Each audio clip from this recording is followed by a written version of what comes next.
حکومتی حالیہ بجٹ مہنگائی میں مزید اضافے کا باعث بن گیا۔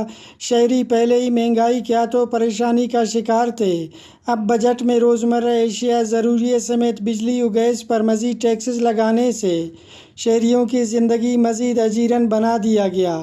شہریوں کے لیے گھروں کو چلانا، بچوں کی اسکولوں کی فیس، بزرگوں کی ادویات، علاج معالجے کے اخراجات پورا کرنا مشکل ہی نہیں بلکہ ناممکن بن گیا ہے۔ حکومت نے بجٹ میں عوام کو ریلیف فراہم کرنے کے بجائے ان پر مزید ٹیکسز کا بوجھ ڈال کر عوام کو ناشبینہ کا محتاج کر کے خودکشی کرنے پر مجبور کر دیا ہے۔ ایک طرف سے حکومتی ٹیکسز میں اضافہ تو دوسری جانب دکانداروں نے بھی مہنگائی میں خود ساختہ اضافہ کر کے رہی سہی کسر پورا کر رہے ہیں۔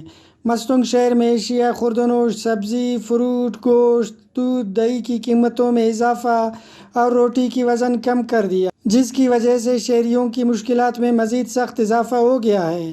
جبکہ پرائس کنٹرول کمیٹی بھی ایک بار پھر سے غیر فعال ہو کر شہریوں کو ریلیف فراہم کرنے اور خود ساختہ مہنگائی کرنے والوں کے خلاف کارروائی نہ ہونے سے دکاندار مزید شہریوں کو بلا خوف من مانی قیمتیں وصول کر رہے ہیں۔